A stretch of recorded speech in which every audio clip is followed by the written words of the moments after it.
What did not make yours to work? What was the issue? So like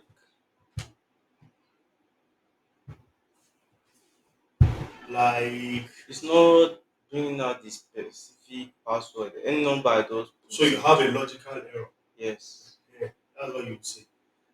Everything is working, but your output is not logical. Yes. So that makes it a what? Logical Logical error. error. We have different errors: runtime error, compile time error, logical error, reference error, type error. So many kind of errors. So you need to know the kind of error you are experiencing for you to know what the problem is. Hmm? So let's look at it together. I will write an internal JavaScript on my own, and I'll be connecting it to whatever it is. So let me quickly just generate an HTML template, and let me do a quick style. You see, remember we can do styling.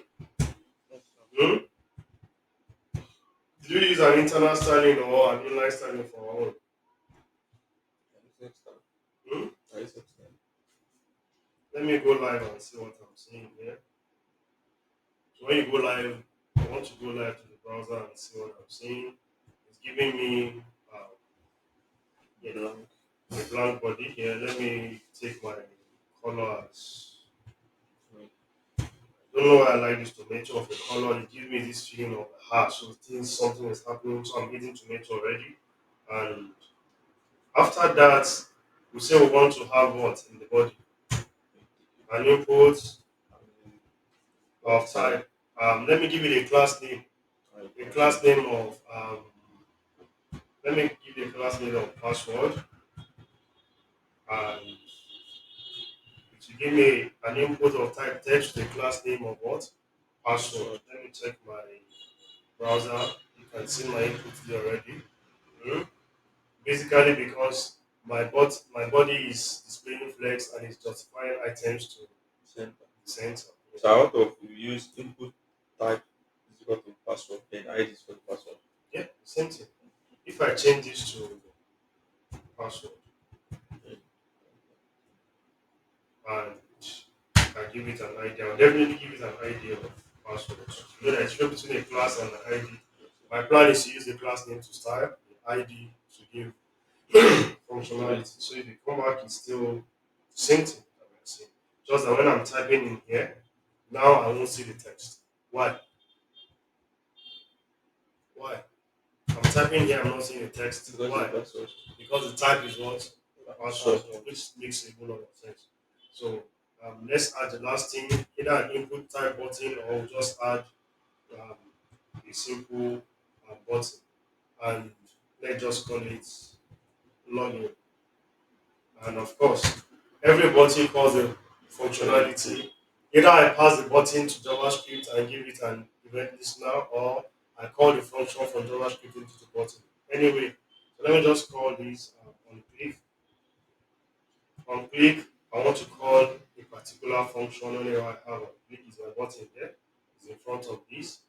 Um, After my inputs, let me just add a conventional BR just to break my button to the next line. Is it breaking it?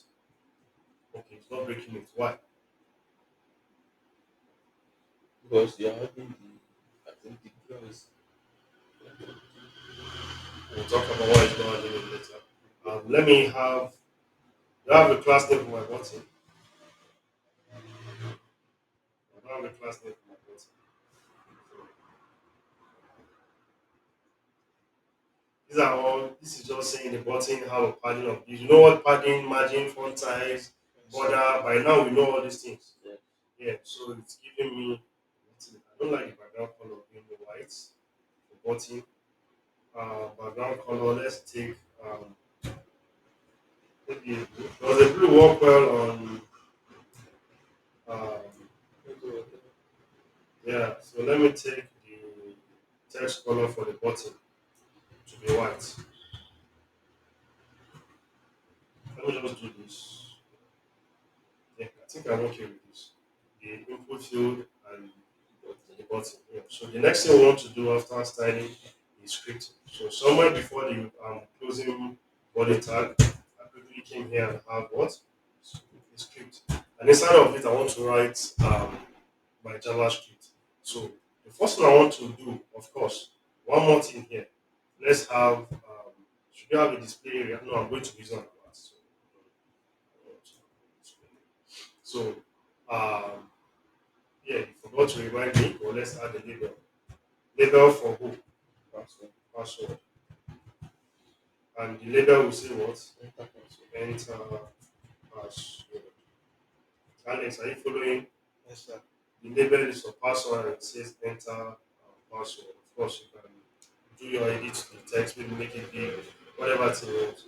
So in our script, we first of all want to get um, the value from the password field. Is that correct? Yes. So how do we get the value? Let's say const, I'll name it a password with a capital P, and Yeah.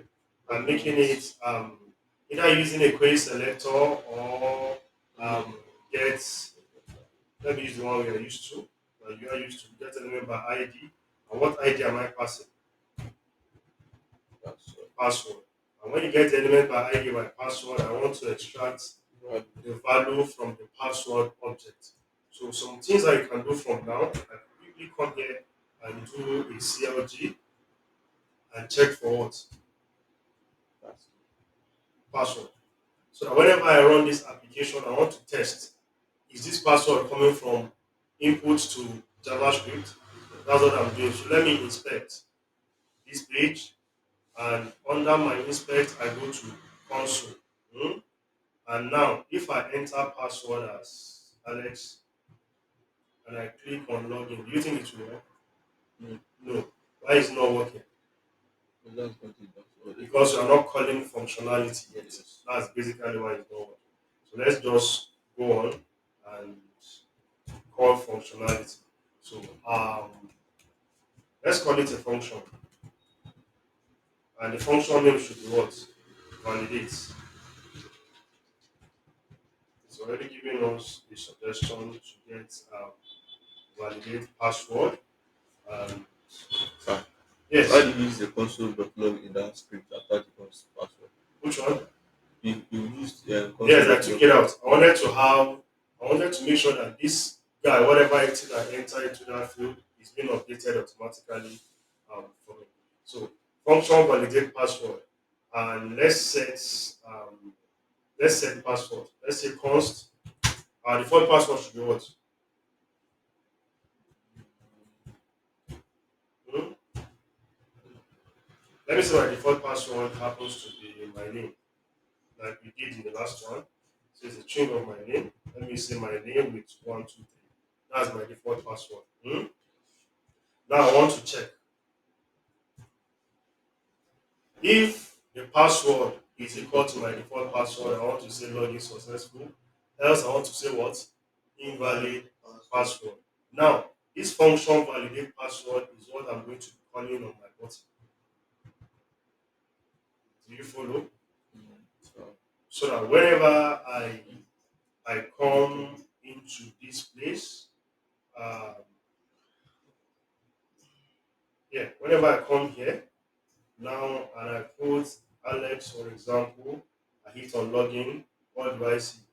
valid password. Invalid password. I say Alex123 login, invalid password. I think the password was ELIGAH1234. Is that so?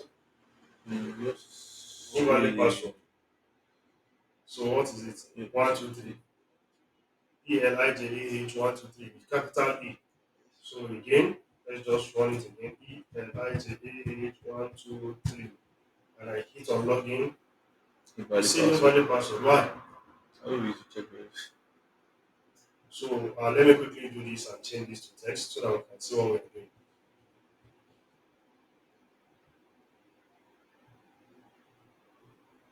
So ELIJAH 123 is what we are passing. So invalid password.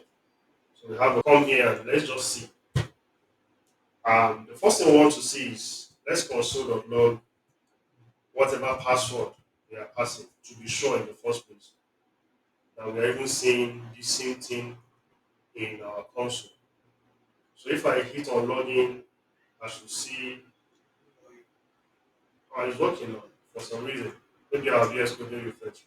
Can you see it in console? I see like that too. So if I say I come here and I say 1, 2, 3, 1, 2, 5, 6, 7, and I click on login, I will say, should it be a login successful? No, sir. Why is my server not refreshing? So this should give us an invalid password and it's printing out the password. Of course, we are not seeing, we are not, it's not the same thing as what we have. Yeah, so basically what you just needed to do was create your inputs, then make sure your password is coming into JavaScript, then you write a control structure for it, conditional statement, and you know, if the password is correct, I want to alert. You could want to write it on the screen, navigate to a new page, open the dashboard or whatever it is. And if the password is wrong, you could want to say maybe try again or forgotten password, or you can do a whole lot of things. So the same the same trend of what we are having. Does it make any sense? Yes, sir. So please implement your own again. I have another task.